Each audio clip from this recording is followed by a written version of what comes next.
it's an incredible shift of momentum. Right. And that, yeah. Pretty much just due to the cost of the fairy spell. Huh? Yeah, it really, you can put it all on the cost of the fairy spell, I think.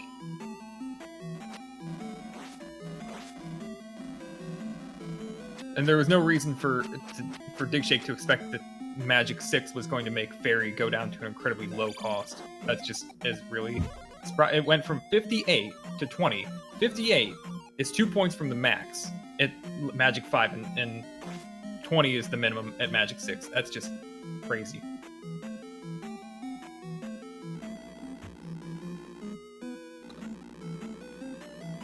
So I don't think it's unexpected at all that Digshake wins a race here, but the manner in which he won it was absolutely unexpected. Yeah, that was.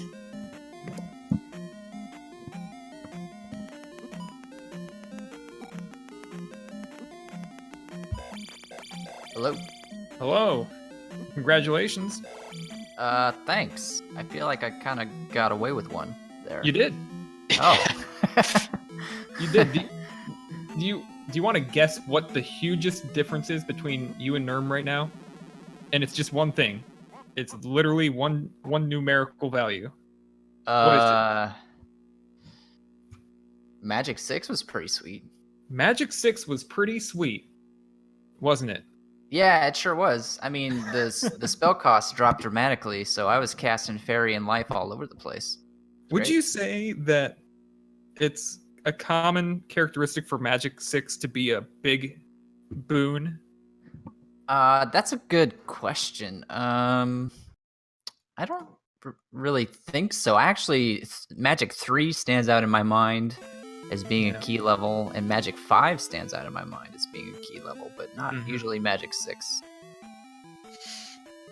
So, we have Nerm in the channel now, too. Good game. Hello. Hey. Congratulations, sir. Thanks. You probably actually played better than I did. Not in GP, I didn't. Yeah. So, what I want to ask, I think, Nerm, I wanted to ask, at what points in the game did you feel like you had a very good chance to be ahead? When I went back with the trophy right after getting it to get Thunder, Yeah, I had a feeling like I was probably ahead of the game there. Oh, yeah. So, to recap, Nerm was basically largely focused on the overworld. He'd beaten Palaces 1 and 3, the two smallest palaces. And having focused on the eastern overworld, located the trophy with a little bit. You'd search most of the overworld by the time you found it. And, and immediately up and A from the trophy to check what it was, gave the Thunder spell. Digshake took a different approach, kind of checking palaces that he was clearing, looking for items. Yeah. Yeah, and you even had the trophy for a little while before you cashed it in. Yeah, that's true.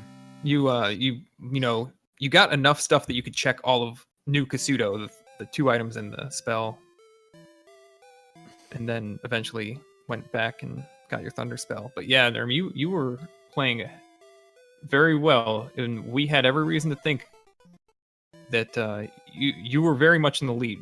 You had a huge advantage until we realized the huge difference between Magic 5 and 6.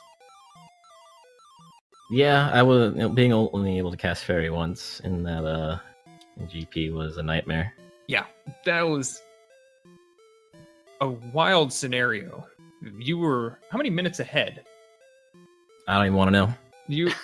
It wasn't a lot. I'm not sure I want to know either. It was only I'd say it was less than 5 minutes ahead, but Magic 6 was 20 magic points for Fairy, which meant that Digshake could cast it 6 times if he got even 1 blue jar. He could cast it 5 times and then a 6 with the blue jar.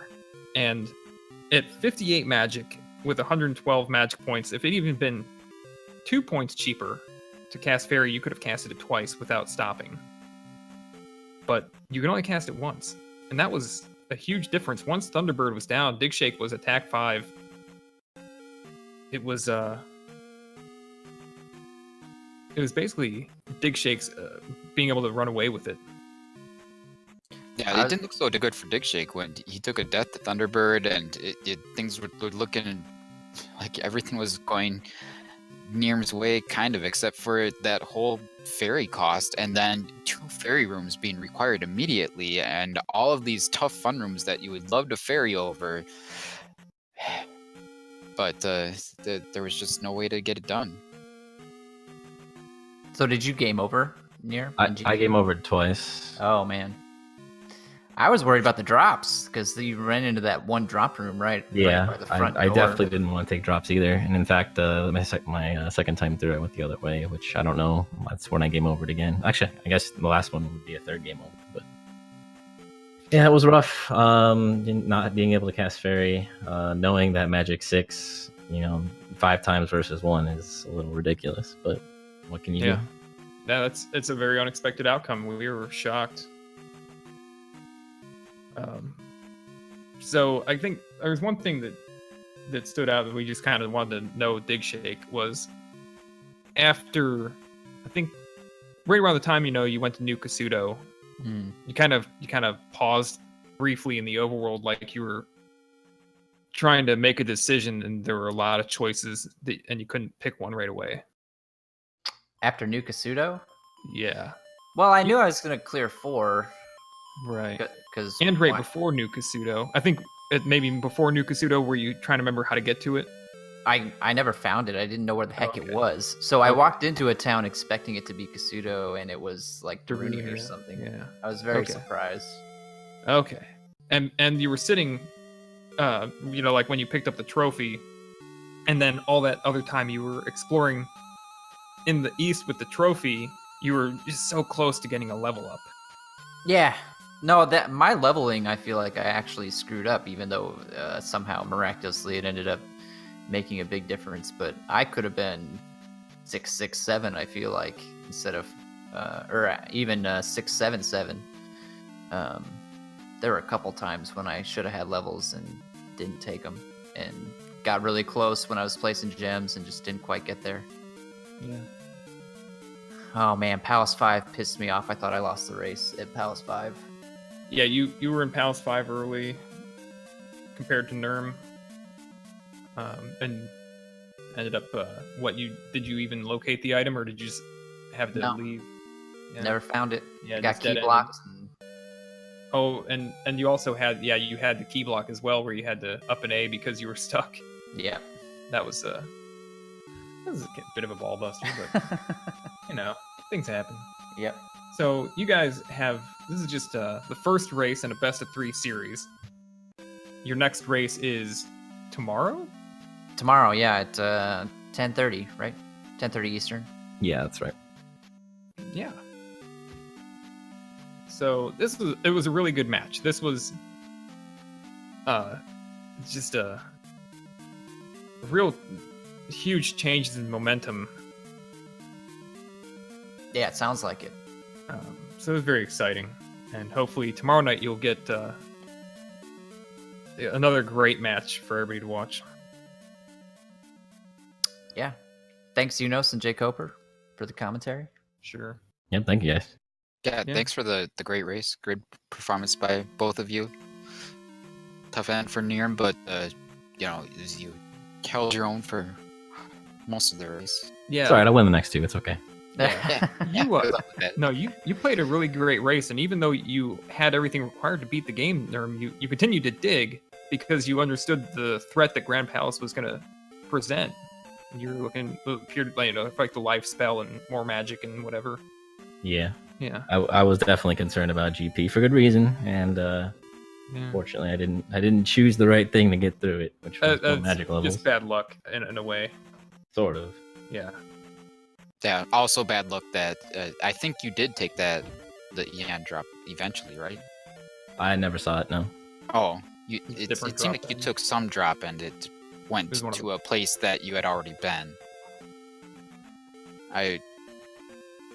No, there were 2 rooms that looked really similar, but they were different rooms. There was 2 of the upstairs rooms, I think.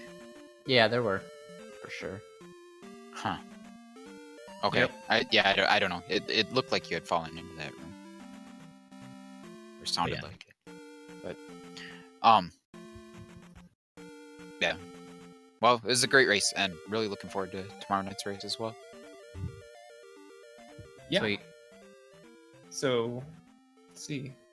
Next up on speed gaming, it would look like there is more Diddy Kong Racing coming at you right away. So we'll let you guys get over to that.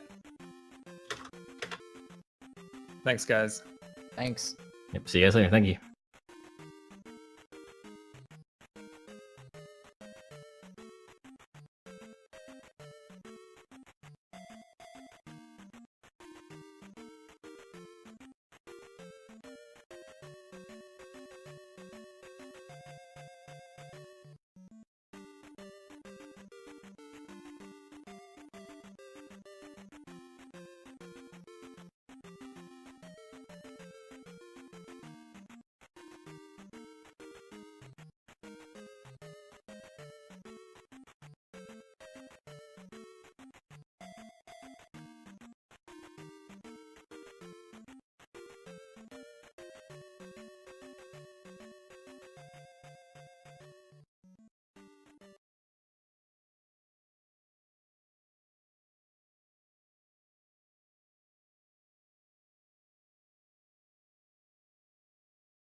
no. Select your abracadabra.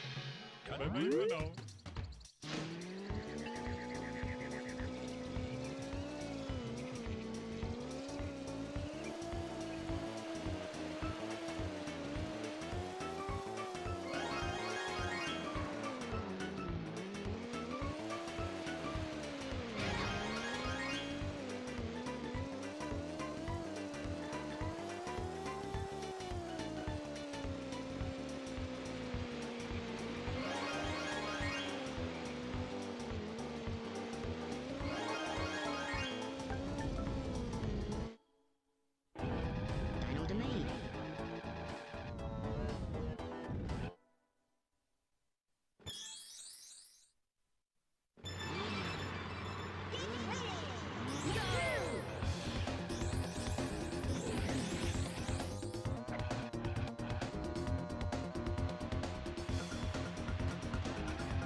You must find 8 from each level and win, and then come back to see me.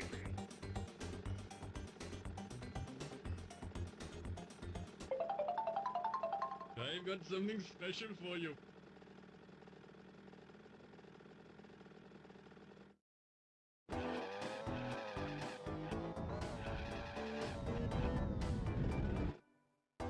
By a mountain.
Jungle Falls.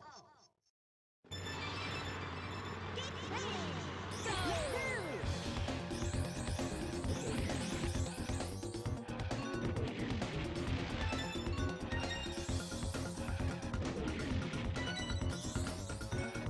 Power up! Black 2!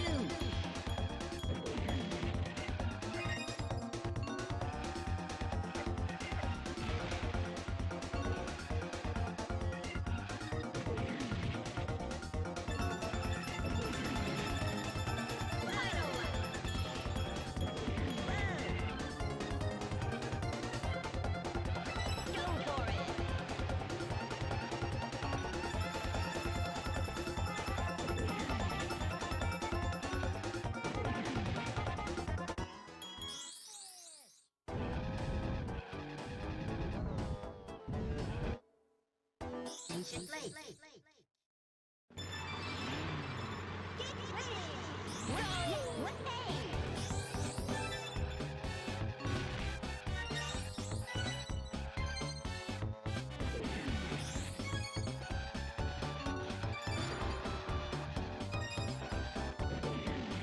Go for it!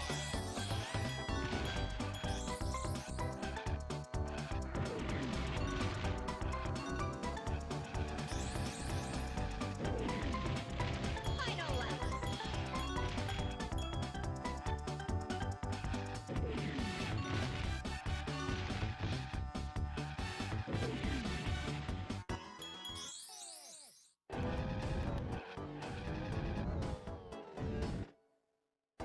Fossil Canyon. Get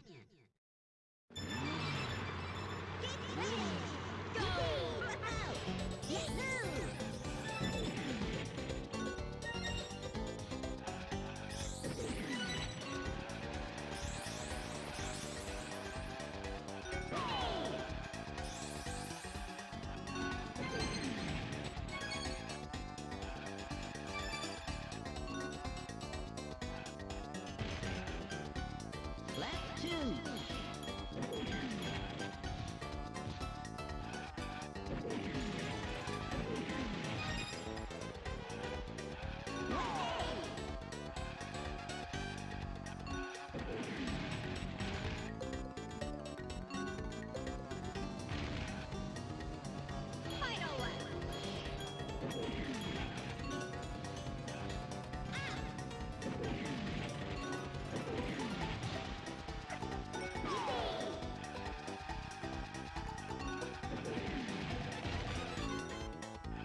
Volcano. Get ready! Go!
Fantastic!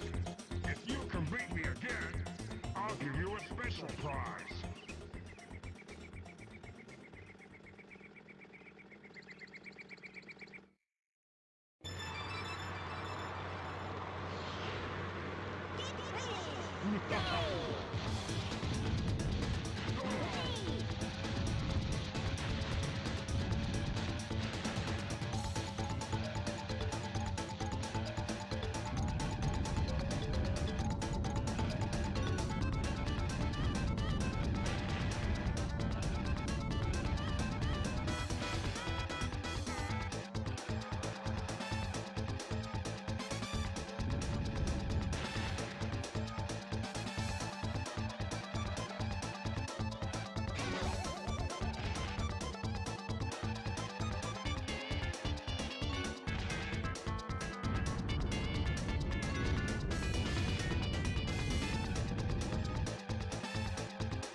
I just...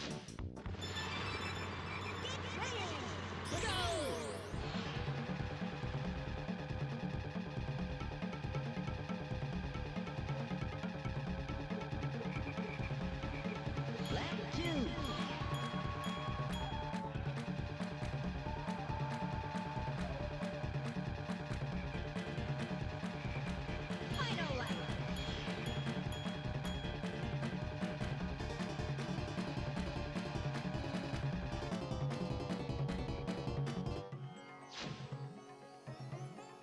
Hello, bye-bye for now.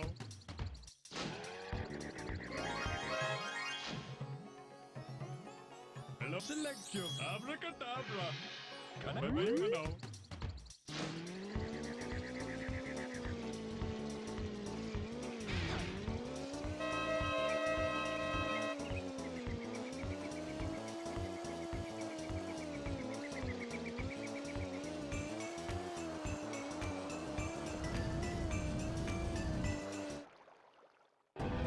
Snowflake Mound.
What's up, everybody? My name's Scudge. I'm going to try to do a little commentary for this race here.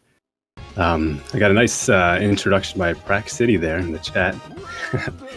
so thanks for that. Yeah, I actually know both of these racers pretty well, which is part of the reason why I decided I would try to commentate this, even though I'm not really an expert on this game. I've met both of these guys in person. I've known Xelna for a long time from A Link to the Past, of course, and yeah, I like them both. So yeah, this is of course Diddy Kong Racing. It's a kart racer on the Nintendo 64. I feel like the fan base between this game and maybe Mario Kart racing games are kind of split. People who love this game would definitely rate it a lot higher, and people who love the other would rate that one a lot higher. But of course, these guys love this game, and I don't blame them. It's quite a good game. They're doing 100% here. This is a loser bracket round of the tournament, which means whoever loses this race is going to be eliminated from the tournament. I'm going to quickly check this bracket here. Looks like Prakcity, was knocked down by Neploli. Hello, everyone. Oh, hey, how's it going? You can hear me? Yes. Nice. All right, I'm going to trust your expertise. You can just ask anything about this game. All right, cool. So I guess the first and most important thing is what actually constitutes a 100% completion of this game? Yeah, that's pretty straightforward for this game. Yeah, all the balloons, all the keys, both medallions and all the trophies. There's not anything more you can get. Right, and in order to get all those things, you do have to enter some races more than once, which we have already seen. The coin challenges, for example, are separate from the first time you complete the race. And if you would play this game casually, the only thing you could skip would be the 5th trophy in Future Funland, because that's not required for anything, and you only even see it in the lobby of that world. Yeah, they just require it anyway. The trophy races are special races, right? Yeah, it's you get to play all the levels of all the tracks of a world, and in a classic Mario Kart point system, and yeah, you get the trophy if you get first place. Right. And you do need the first 4 trophies to reach Future Funland. There's no way around that. Yeah, one of the cool things I like about this game is that it has like an overworld, so there's kind of some adventure mode element to it to complete it. A little different from most racing games. You can see Practice is currently completing some of the overworld challenges.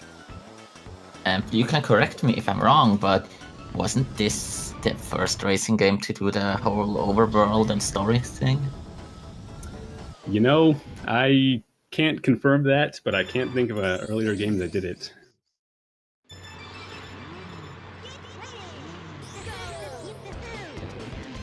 We're still just doing the worlds regularly.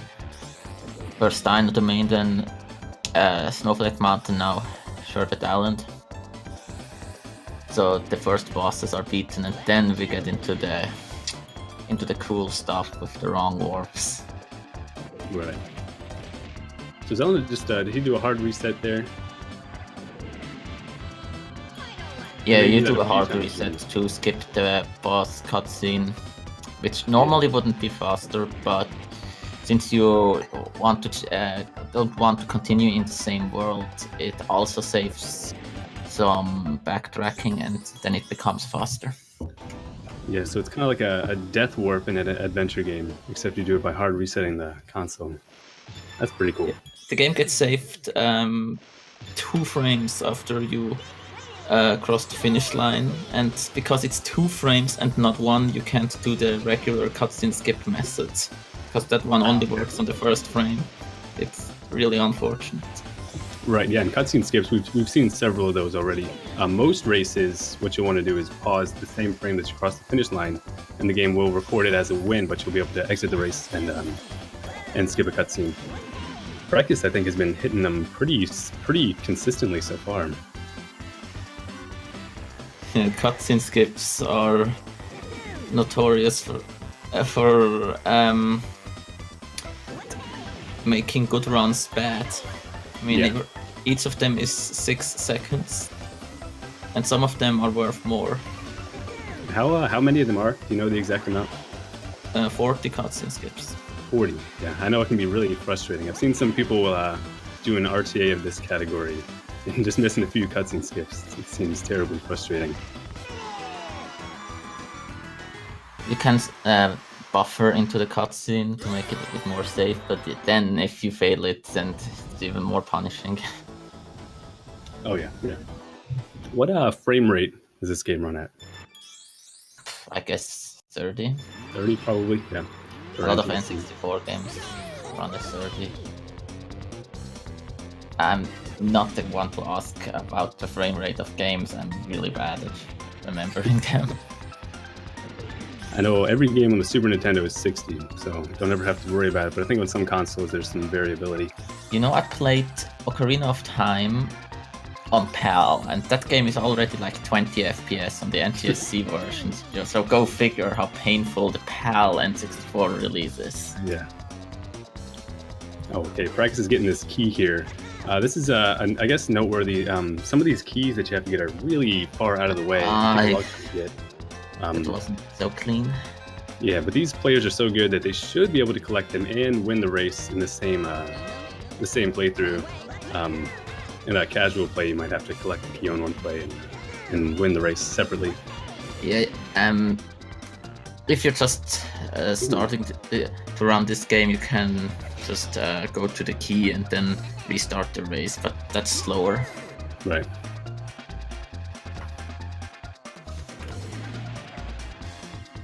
This game also has a few different vehicles that you can choose between, or that you're really forced to use all of, I guess. People have different preferences, and some people maybe are not fond of some of them. The Xelna is just using the best of them. Yeah, and the hovercraft. Yeah, I think this one has the most like polarized opinions about it. Some people love it, and some people absolutely hate it. One way to gain speed while using the hovercraft is to sort of zigzag your movement, and as such, it becomes very exhausting to grind out these tracks because your thumbs. I don't know. I wasn't commenting on the track, just on the vehicle. Yeah. You see, the reason why snaking is good is because the game gives you a speed boost for all those turns, and so you're just constantly keeping up that state of speed boosts. Yeah, there's a few different games where zigzagging kind of can gain speed. In the Crash Bandicoot game, the original, the jumping movement is kind of a square shape, like the distance from your jumping point. So diagonals have a greater distance, so they have to move a higher speed to get that distance. But if you zigzag fast enough, you don't actually turn, because turn has a delay. So you're able to gain more speed, but still move in a straight line. It's interesting that kind of a thing. The concept is similar, but the cause is very different. So that's pretty cool. I guess the developers wanted to make hovercraft a bit more easy by giving you those obvious speed boosts. Yeah, maybe. And the hovercraft is also the most common vehicle if you include like all the available options. Because you can actually use hovercraft in every track. Oh yeah? You cannot do that for plane or car. With plane being the most limited. Who's the runner that loves the hovercraft? Oh, it's the god of hover, DKR Paddy. Yeah, I thought so. Yeah, he's in the chat right now. I was pretty sure that's who it was. I'm also a big fan of it. Oh, nice.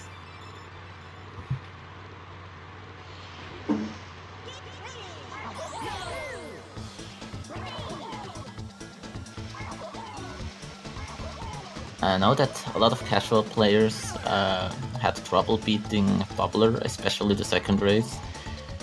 The problem is that if you get behind him, he will throw a lot of obstacles at you that are very easy to run into. Like Prakcity just almost did that. And in the second race there will be bubbles that slow you down a lot. And another problem is that the casual players like to use Pipsy, and Pipsy is the worst character in this game. Right. And so it becomes very hard to beat Bubbler. Yeah, the different racers have different strengths and weaknesses. I think Pipsy is supposed to have the best control, so people kind of think that that's going to lead to the most. Yeah, but she has like the highest tier of controls, but the thing is that tier is not actually the best tier for speedrunners. Right. For speedrunners, mid-tier controls are the best, and TT has those. Yeah, the racer that they're using, TT, I think that's what, TikTok is a clock or something. He does have to be unlocked, but he's still valid for speedruns because once he's unlocked on a cartridge, he's permanently unlocked instead of being locked to a specific save file. So technically, it's like you're still starting from a fresh file when you do the run. So it's I mean, accepted. You could delete all your files and you still have TT. Yeah. You couldn't even delete TT if you wanted to. You'd have to like remove your cartridge battery to erase the save RAM. And same goes for drumstick. And yeah, the tier list is obvious at the bottom and the top, but then it becomes kind of debatable. Like the best is TT, and then is drumstick, and the worst one is Pipsy, and the second worst is Diddy. Yeah, it's really a shame. Diddy kind of got screwed in his own game. Yeah, definitely. But in Mario Kart 64, it wasn't that different. Mario and Luigi are actually the worst characters in that game. Yeah. Also, I believe this game is the first appearance of a famous character called Conker. No, I think Conker was in 12th. How was that called? Conker's Pocket Tales. Was that first? In the Game Boy game, I believe that was first. Oh, dang. Please correct me. Facts are wrong then. But it was definitely the first appearance of Banjo. Oh, maybe that's what I was thinking of. Conker, I'm not so sure. Oh, well. Trying to spit out the trivia, but I'm not 100% sure about it. Hello, play by Ipano.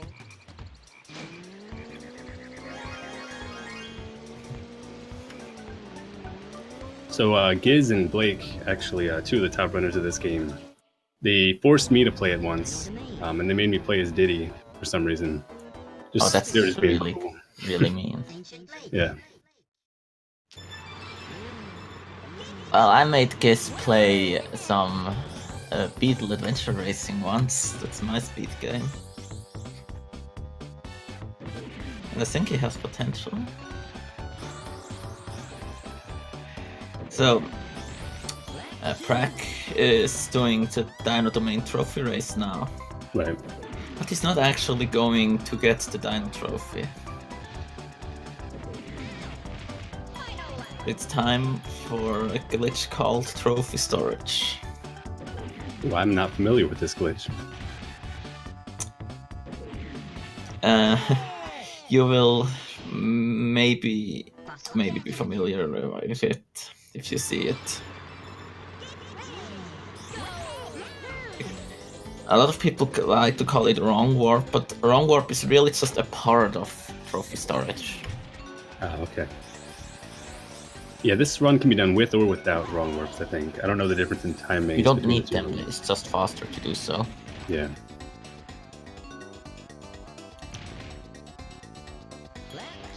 So I don't know if it's the case with all the wrong warps, but I know with some of them, the result of them is unpredictable. You really don't know where you're going to end up when you go into it. I think we're going to see that. It also depended on version. Oh, does it? I'll talk about that. That's one of the reasons why the Japanese version is the best one. There's two reasons. It's the wrong warp and a specific out of bounds in Spaceport Alpha that only works on Japanese version.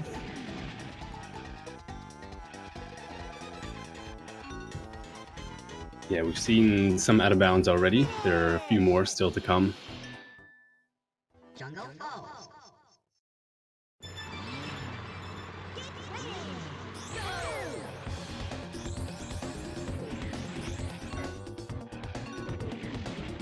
Only this race here left for Prac before he can do a wrong warp, while Xelna is just getting started with the trophy race.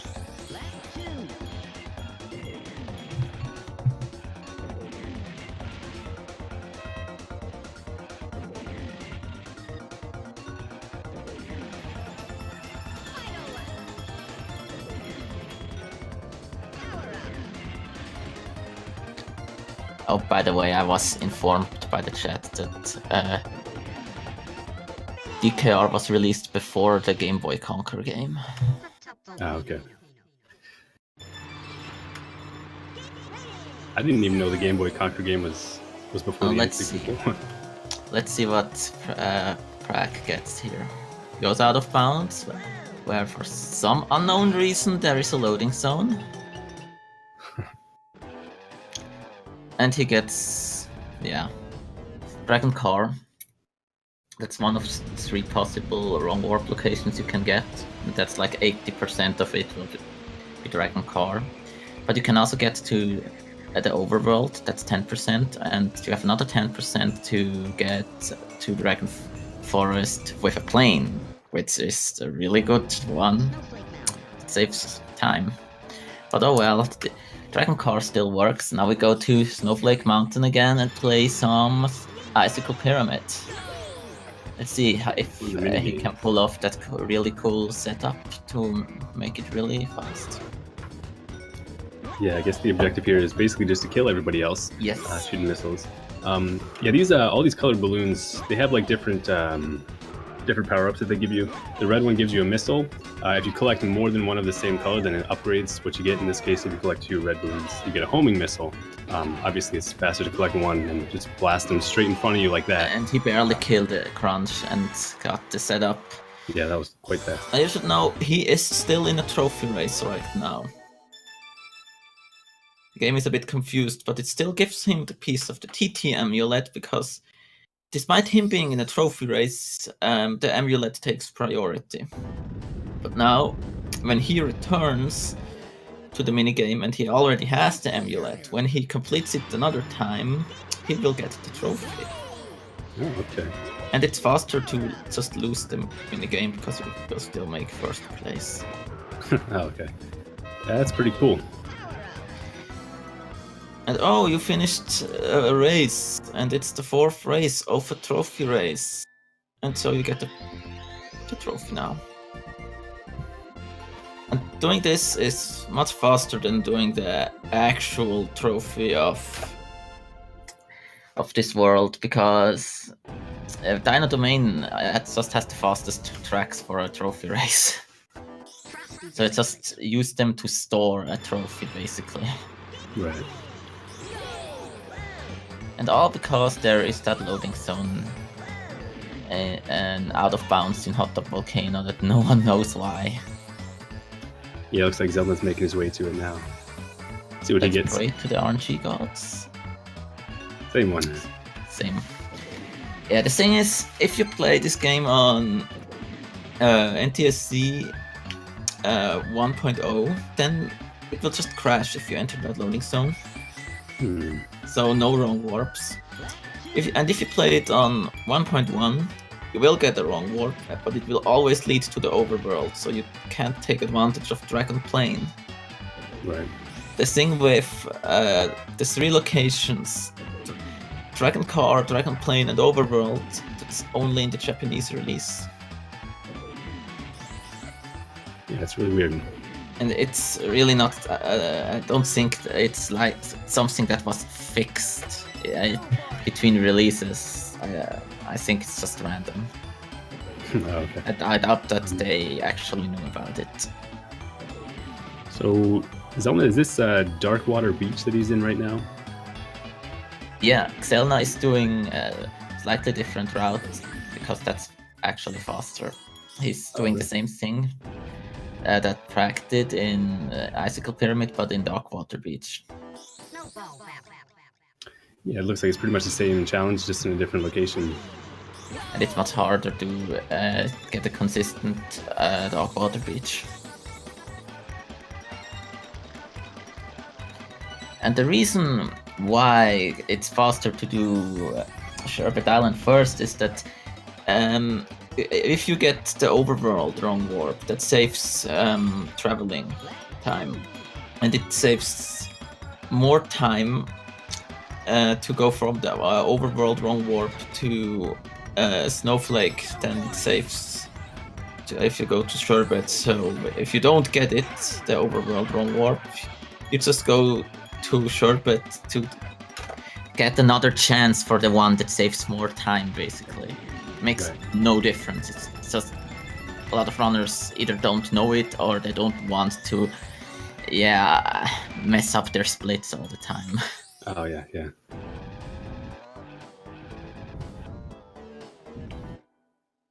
But I like to do it because it saves frames, potentially. Potentially, yeah. And there is a perfect combination of wrong warps that you can get in a run. That would be get Overworld, then Overworld again, then get Dragon Plane, and then get Overworld again for the last time. But it's much more likely to just get Dragon Car. Every time. Yeah.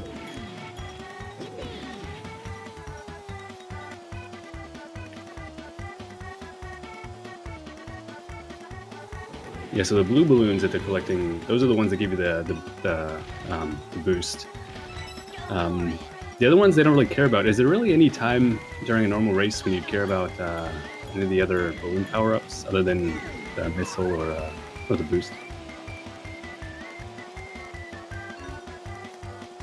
Well, you use the green ones to kill yourself for when getting the trophies. Yeah, that one. Giz told me about some very specific situations, like in Whale Bay, where it could be useful to use a magnet to get off the ship. Also, the magnets have the best looking balloons. They're so fabulous. Yeah, I've noticed that.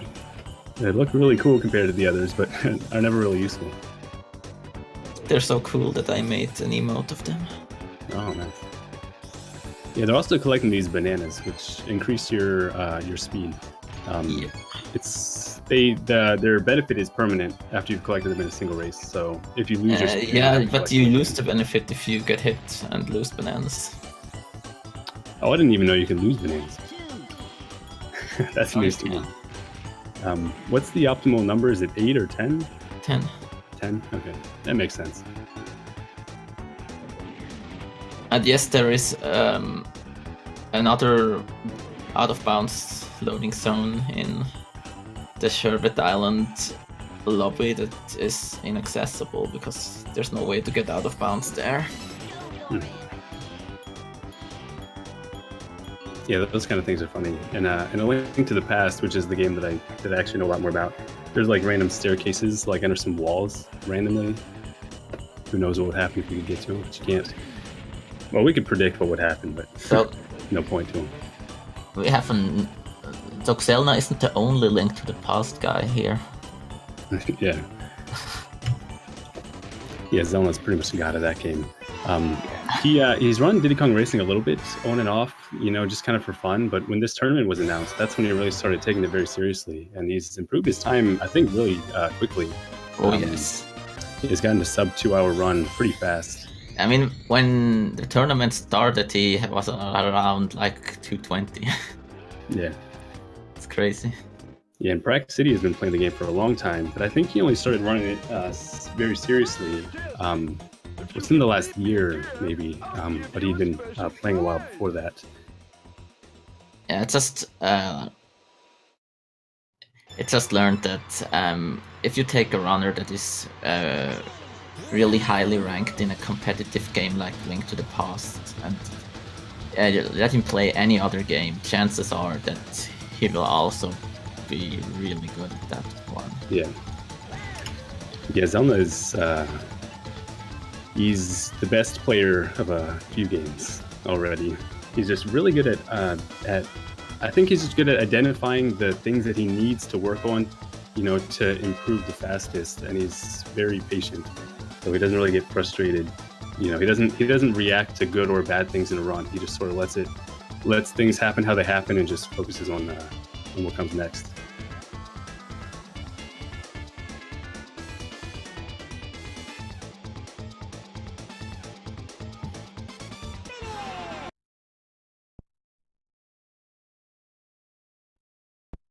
Another reset after a second boss race this time, and now Prac will do another trophy storage.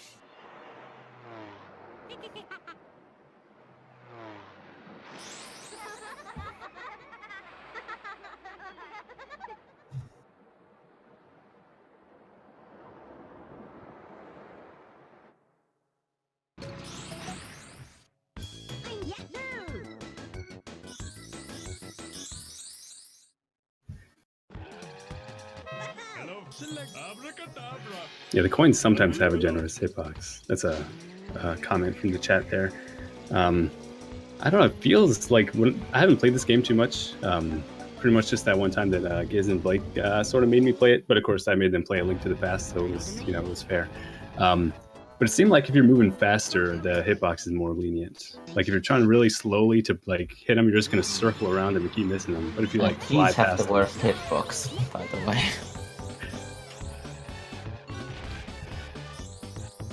So if you see people that miss keys, it's not just because they suck, but because keys look larger than their hitbox. Yeah, we saw Prakcity struggling with that floating one a little while ago. That's not even the worst one in the game. Where the one is in Dragon Forest? It's actually really well hidden. I don't recall that one, actually. You have to go to Boulder Canyon. There's that drawbridge, and yeah. you have to activate it and then drive backwards up to a ledge.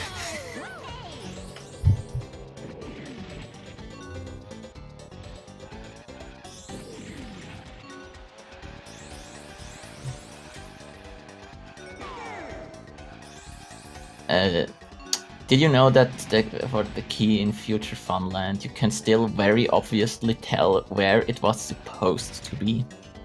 Oh, is there not one there? There isn't a minigame for Future Funland, but if you go to Spaceport Alpha, at that area around the finish line, at the start of a lap, you can see that it has like a small alcove in the wall. It's so obvious that the key was supposed to be there. Yeah, I like finding stuff like that. There's a website called The Cutting Room Floor. I think it's just tcrf.com or something, but it basically compiles fun trivia, version differences, and unused code in games and stuff. There's a lot of really interesting stuff in there for a lot of different games. In case anybody else is as interested in that kind of thing. Oh, I love that kind of stuff.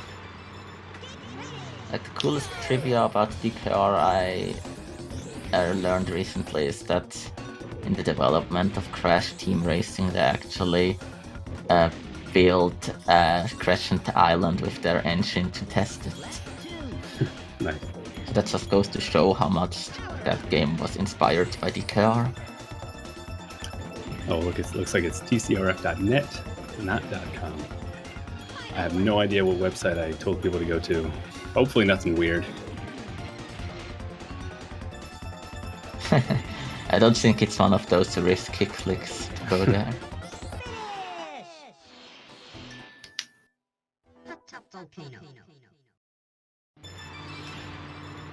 What RNG will Prac get?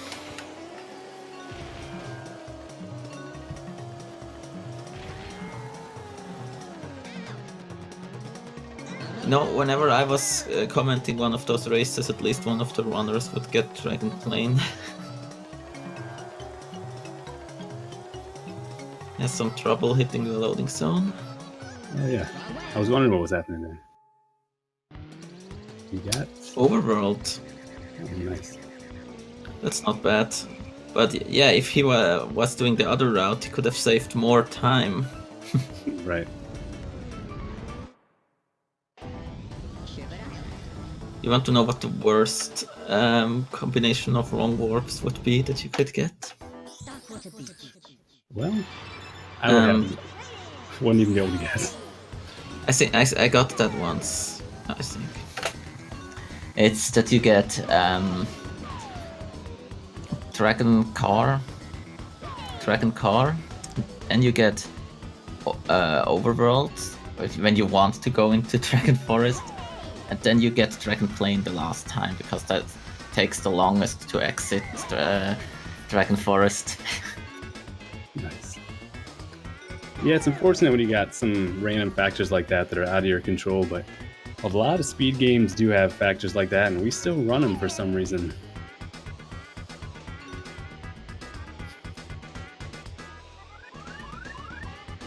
Now, the wrong warps, they weren't always in this category, were they?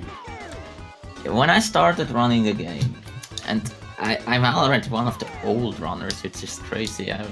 Late 2013, it was not allowed. Oh, it wasn't allowed, okay. But it was And used not in... just that. It was not allowed to reset to skip the fake credits. But then all the top runners got together and decided some things should change. Yeah. Everyone was in favor of allowing to skip the fake credits, but it was a bit more controversial to allow wrong warps. And I learned that Giz was actually against it.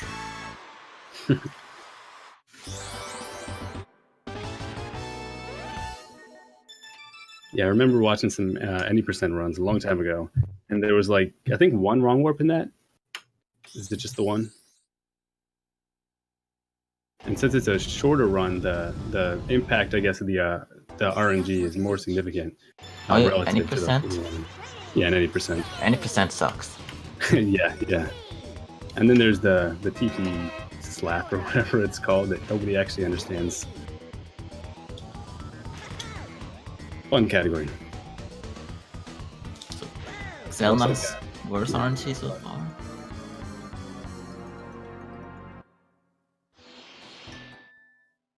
How am I supposed to pronounce your name, by the way? Oh, my name? It's Super Scudge. Gotcha. Are you an expert in every game? Mostly just a link to the past. So you're not an expert in Beetle Adventure racing? I'm not an expert in any racing game. You could become one. Yeah.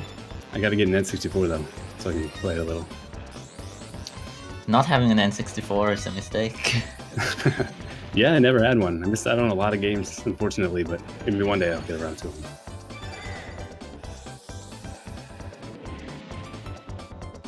Looks really good for Xelna, this icicle pyramid. It didn't explain something, but you might have noticed that he started moving earlier than when the game said go.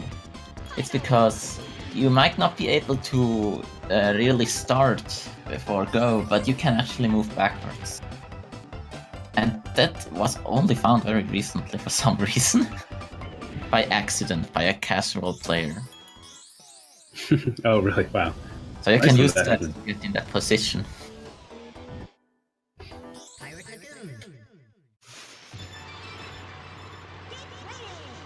Since they are doing some different routing, it's a little hard to say for sure, you know, how their positions are relative to each other. Including Prakcity, that still have a pretty fair lead. But they still have a wrong warp left. Prak only got very slightly better RNG in.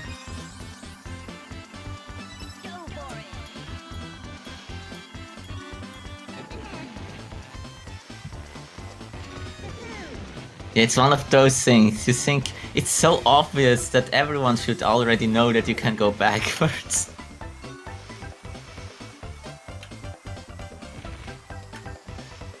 Yeah, I guess when you're a casual player, you're already just kind of hitting the buttons right from the start, just hitting random stuff, seeing what happens. But when you're doing a speed run, there's a very specific thing you're supposed to do, and you kind of want to stick to the script, so you're not really experimenting as much during runs. So I guess that's why sometimes those things are found.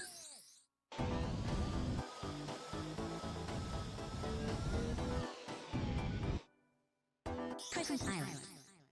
I mean, there's things like that glitch they found in Ocarina of Time that allows you to equip restricted items like Boomerang as adults just by moving around the cursor in the pause menu, basically.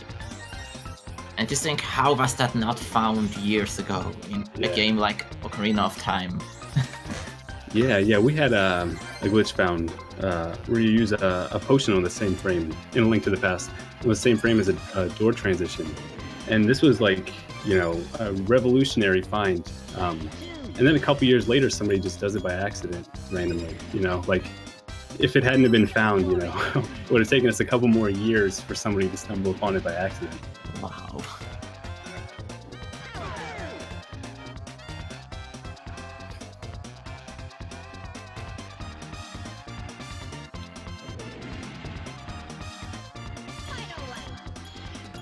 What happened to Xelna just now?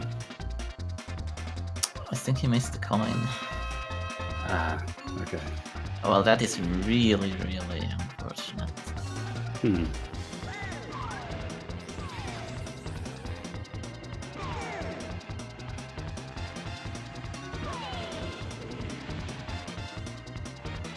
Yeah, exactly. If you don't have, it's like Fiesel just wrote that, if you don't have like a more or less centralized community that collects that information, it just gets lost. Yeah, that's true. Even if there is a video that someone made on YouTube, videos don't always stay up forever. Yeah. And they don't have a lot of additional information that can help to track down the cause of a glitch. And it's not something that necessarily gets better now, because there are less like discussion forums and more discussion on things like Twitter or Discord chats, and that's some very temporary things. Yeah. Like, try looking for information that was posted there years ago. Yeah, message boards do have an advantage for archival compared to live chat clients and things like that. A lot of information gets distributed. I mean, even a few years ago, A Link to the Past never really used message boards or documented stuff very well. Like, pretty much all information was passed through paste bins, through IRC, or just through IRC. So you either kind of had to know something or just not know it. But it's helpful when we have players who take the time and the effort to compile that information. We have a few experts with a strong work ethic in some of these games. That really helps a lot.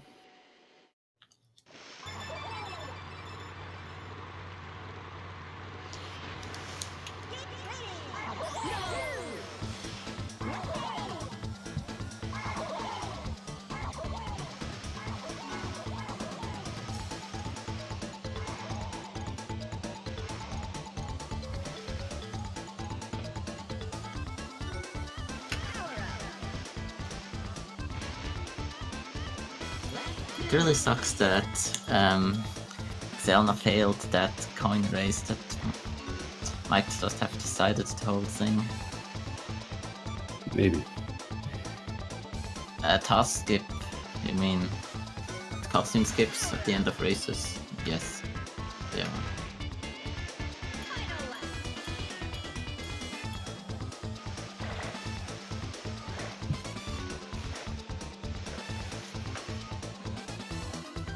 Yeah, I think Xelna, when he does those cutscene skips, he usually does hit it maybe a frame or two early and buffers into it. I don't know if he does that intentionally, but I know as a player he really favors consistent approaches instead of trying to do everything absolutely optimally every time.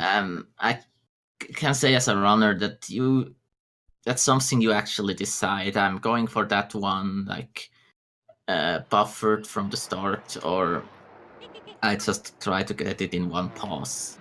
Like Right. sometimes you pause earlier, but usually you decided much earlier you want to buffer it because it's a particularly hard track to get a cutscene skip, Right. or it's more important than usual cutscene skips, like in Future Funland, where you can directly restart the race for a silver coin race. Those save more than 6 seconds. That makes sense. Final domain. Trophy race. Ancient lake.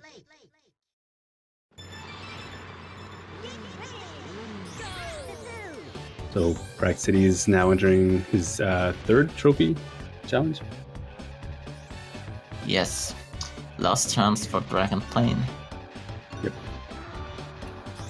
If it gets overworld again, that would suck, because he would have to go slowly into the lobby, through the water.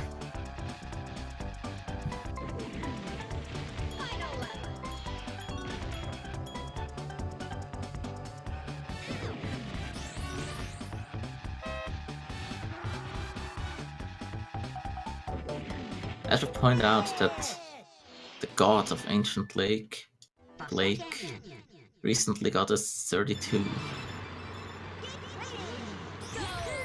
Yeah, that dude's pretty good, but he doesn't do a lot of full runs. No, but he's insane at the main tracks.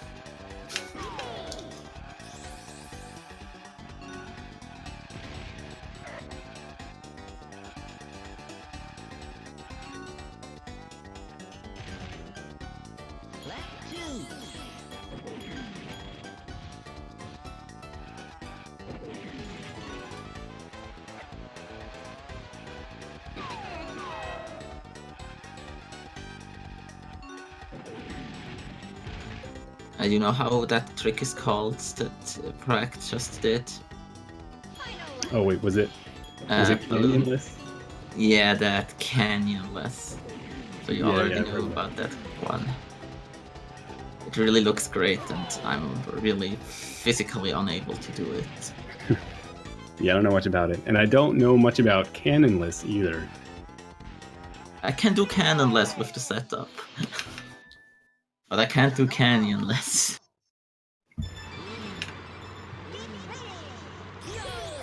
Problem is it's only faster if you can pull it off perfectly. I practiced the track so much without the trick that when I try to get out for it and I somehow get it, but not perfectly, it's not faster for me. Yeah, I love tricks like that. It's funny that my Fossil Canyon PB beats a few people that have the trick in their PB. Yeah, just that's the case with a lot of speed games. You know, if you focus really hard on nailing very specific, very difficult tricks and save a little bit of time, but don't practice, general gameplay stuff as much, you end up doing something impressive, but not actually having a good time in the end.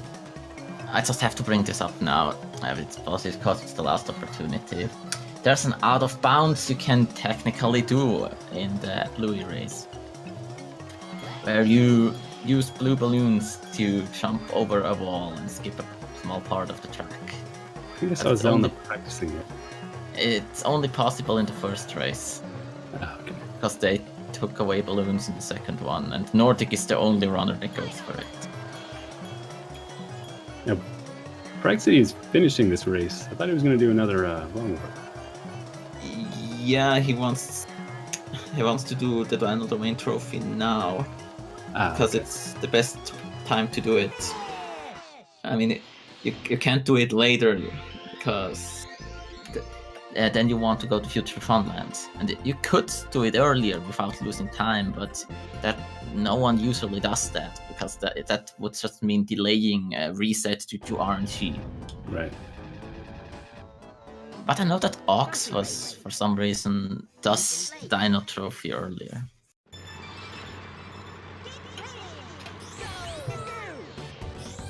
And I wanted to say about Canyonless, it's actually not that simple. It's not just a small thing that could save some time.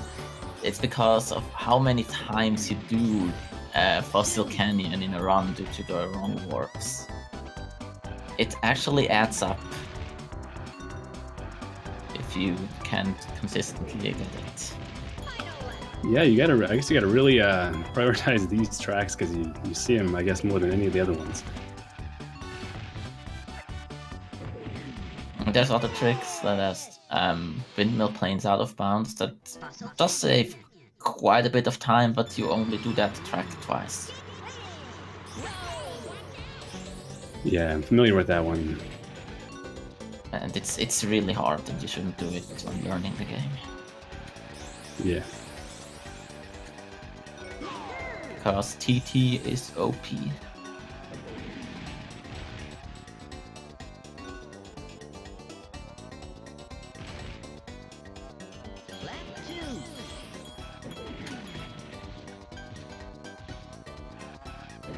Every game needs to have that one broken character.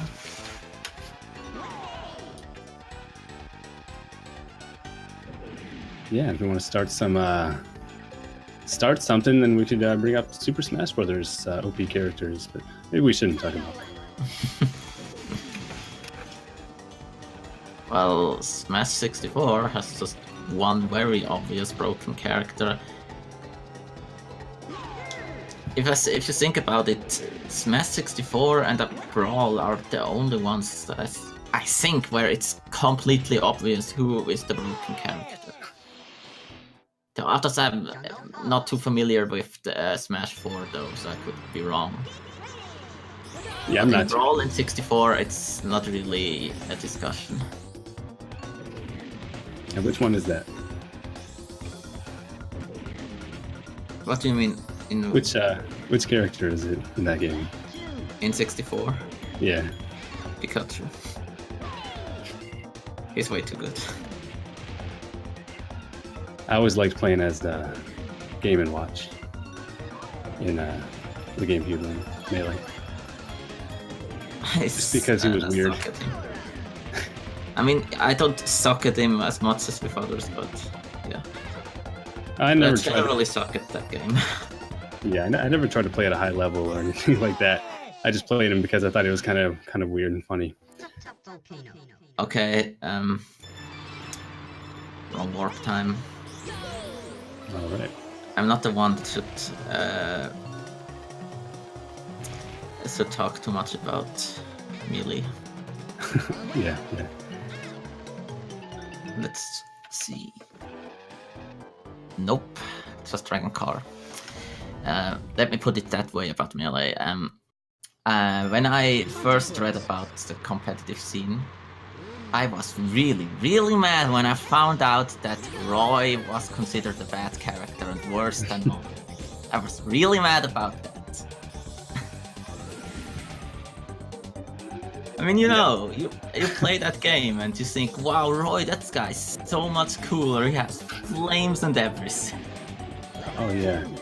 Yeah, you want to play a character that you like, that you think is awesome, and then you want to be competitive and you gotta play somebody else.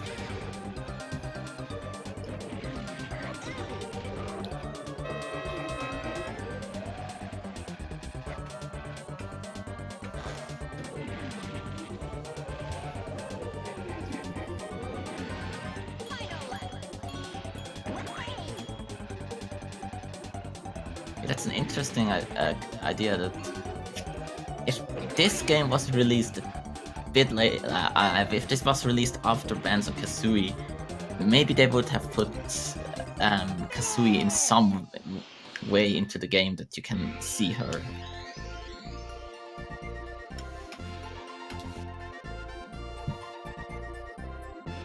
Oh, looks like they're synchronized here.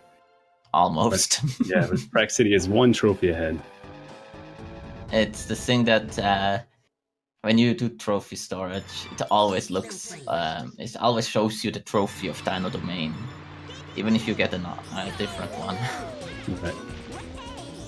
We'll probably see Prakcity go for the wrong warp in this stage. In the out of bounds. Yeah, that's what I meant. Sorry. Yes, holding on to the balloon. So how exactly does this one work? You just kind of find a seam in the collision and try to go through it? Yeah, you can't. There's like. Oh, nice job. Like a hole up there in the wall. It doesn't extend all the way up. It's not the hard part to get out of bounds. I mean, it's harder than the others to use, but the really hard part is doing the route out of bounds because you barely have any room to maneuver before you clip back in bounds or get warped to the start line. Yeah. Yeah, you gotta kind of stay close to being in bounds so you can hit the triggers along the track so the game knows that you're actually progressing, but you don't want to accidentally go in bounds. And of course, you're gaining speed by barrel rolling, which, is a big, wide movement. It'd be really easy to accidentally come back in bounds or something. Okay, that was nice. Yeah, that looks solid.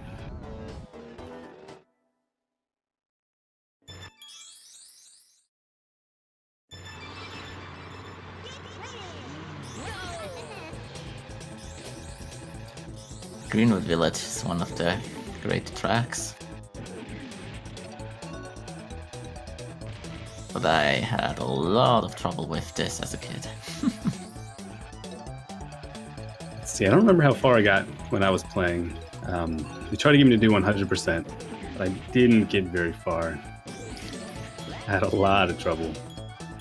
Yeah, if you would play it now. What was that? If you would play the game now. Oh, I don't think I'd do any better. This was only a couple years ago. I wouldn't be mad if you made me play Link to the Past. I love that game. Oh, yeah. It's a good one, for sure. But yeah, I don't play racing games hardly at all, so I was overwhelmed and flustered. But it was fun. I'm one of the rare racing games specialists among the speedrunners. All the games I run somewhat seriously are racing games. They're really intuitive as speed games. I mean, because your objective, even if you're playing them casually, is to go as fast as you can. The most glitch-heavy racing game run that I have some experience with is the skips category in Mario Kart 64. Oh yeah, I've seen that. That's really fun. Okay, Xelna could save to make up some time by getting good RNG here.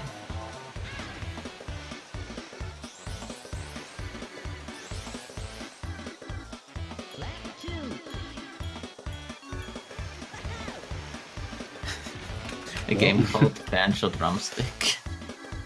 Imagine Banjo with drumstick in his backpack. Prakcity's going for the key. Yeah.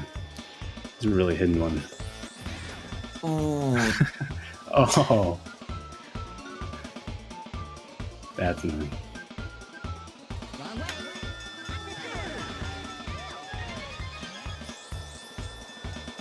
Yeah, the name Tipsy for the character is the only acceptable name for Giz.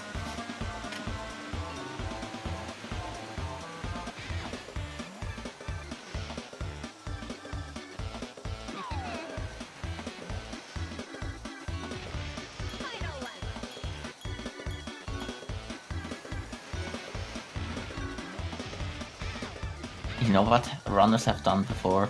They wanted to do a cutscene skip during the trophy race because muscle memory, and paused before the finish line and selected the other option, which means exit trophy race. That's literally, I think the worst thing you can do in a run.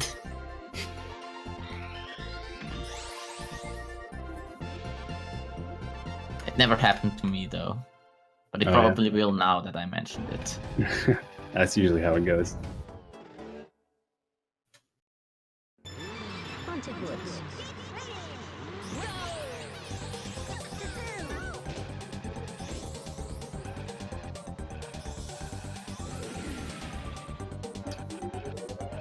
All right, is Xelna going for the out of bounds as well?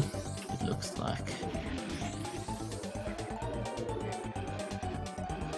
Nice. He's out of bounds.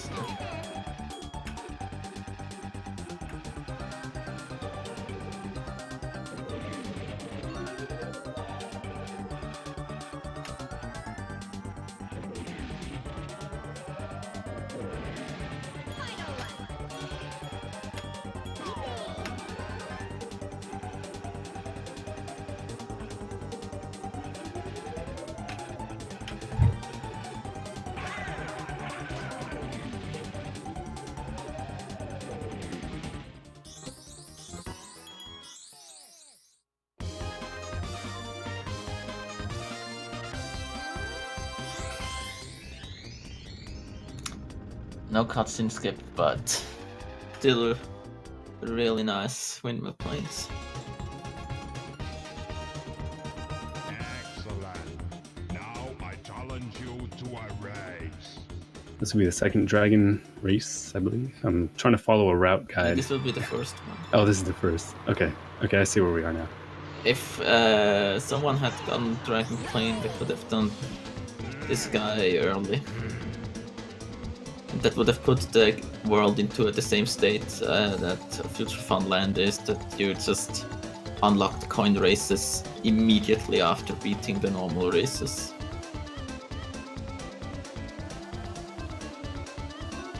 Okay, yeah, I was a couple lines down on this document, but I see where we are now.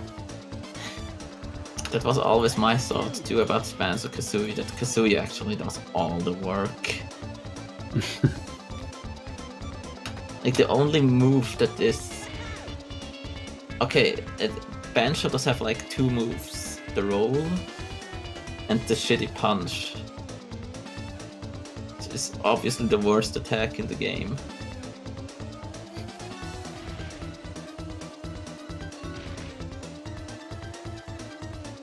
Yeah, it's for a platformer game, the character that does the most movement that enhances the depth of the platforming is probably Kazooie.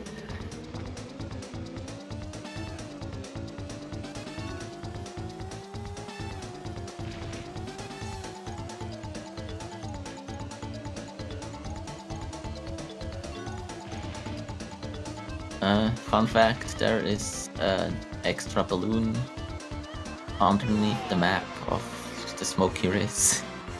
Really? But there's no way to get it. I wonder how that got there. The same way the loading zone in Hot Volcano got there. My new challenge. Collect all the silver coins from my world. Find 8 from each level and win. Then Yeah, Banjo doesn't even walk once you get the talent trot.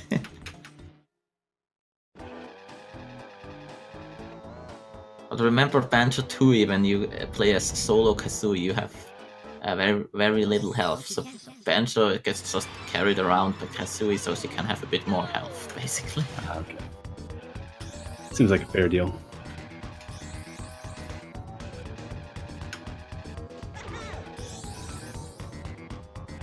And I mean, Kazooie has all the right to complain at the end of Banjo-Kazooie that the second game is not called Banjo-Kazooie 2.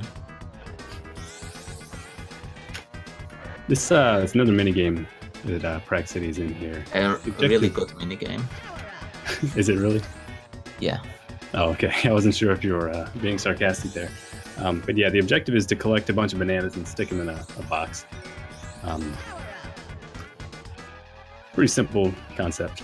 Did you know that you can dupe bananas and getting hit when putting them inside the chest at the right time? I didn't know that. Is that a real-time viable strategy? I'm not really sure if it would actually be faster to do it. Oh, okay.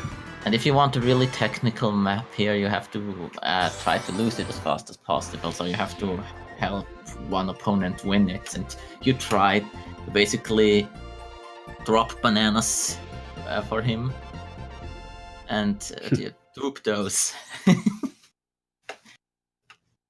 Always have to advertise that category a bit. Lose all minigames. Sounds like a fun category. It's really is. Windmill planes.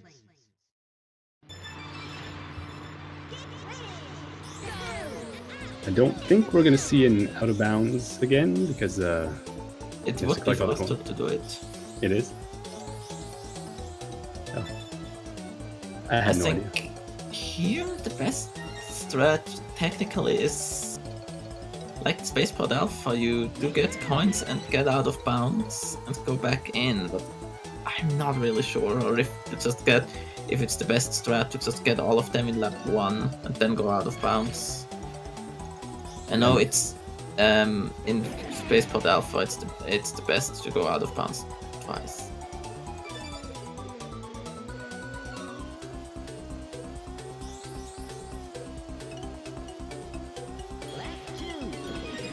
Yeah, looks like I'll be able to collect the last couple of coins right at the beginning of the second lap.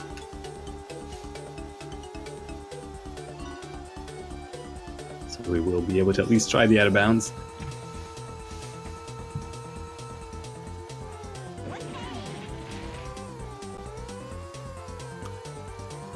Nice job. 2 for 2 on this one.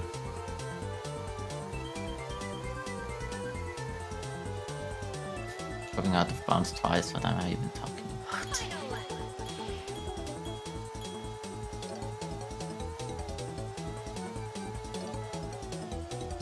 Wrong way.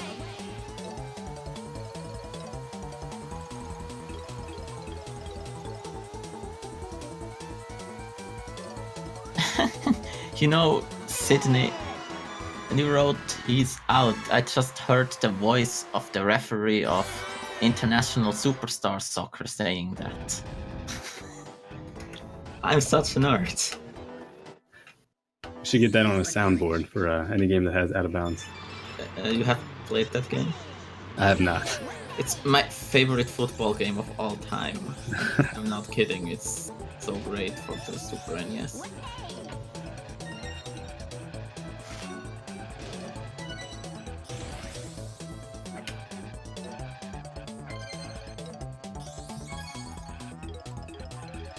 The voice of the announcer, I mean, obviously.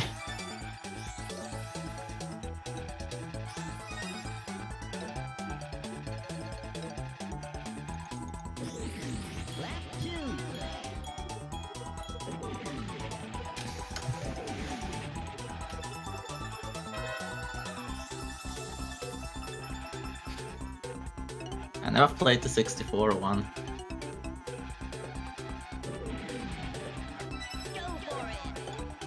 I played I think it was an NES game that was just called Soccer.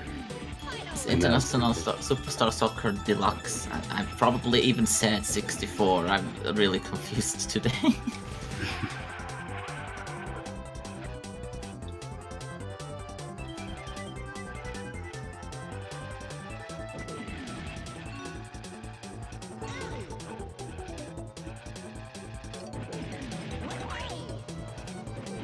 Have Xelna to collect his bananas. If you want to have a really slightly faster strat for Smoky Castle, you can try to do the start where you go backwards. Then you take a slightly different route. But it's a bit harder.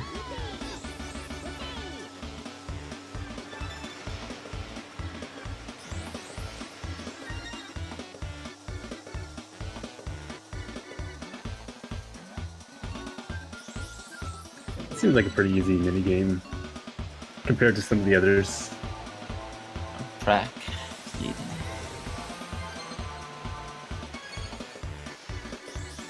Yeah, he's a few tracks ahead.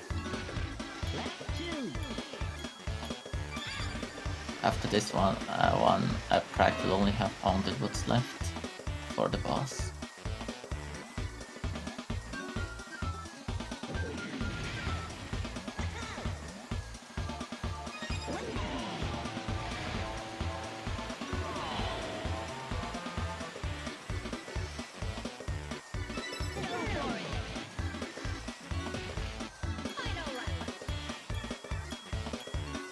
So you finished all the mini games, and that's what completes that TT medallion.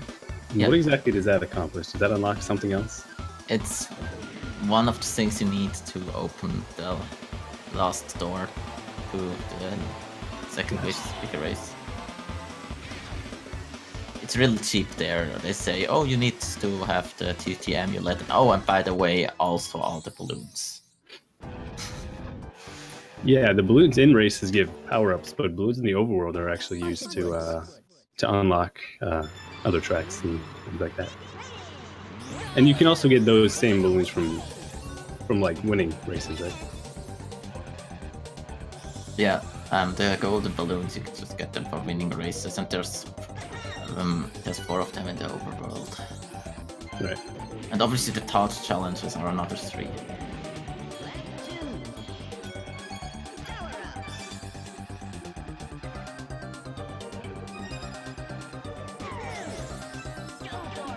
And the keys are only there to access the minigames that give you the TT amulet. And technically, you can enter some of the minigames early. Which is the only one that would realistically be done in a 100% is going into Smoky Castle early if you got Dragon Plane for the second time before you actually do the world. It's really rarely happens. Right. But even then, the keys are a part of the 100% definition. Makes sense. It took Xelna a couple of tries to get that out of bounds. He missed it the first time and actually went back and grabbed another balloon and tried again, instead of just continuing from there. But luckily he did get it the second time. He's out! Beat me again, I'll give you a special prize. But now with a red card.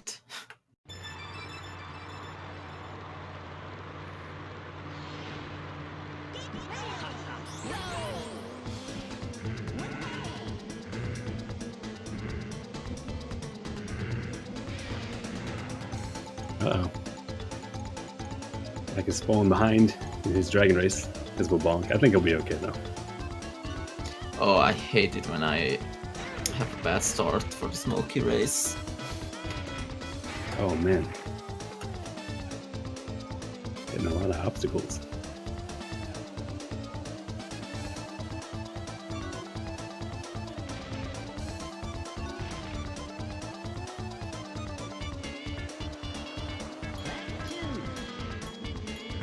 Plane is really rough to learn. A steep learning curve. Like at first you will be really slow with plane. Problem is that doing the only safe strats will not get you very far in plane. Yeah, I remember having a lot of trouble. Then it will just slow you down so much. You have to learn the muscle memory for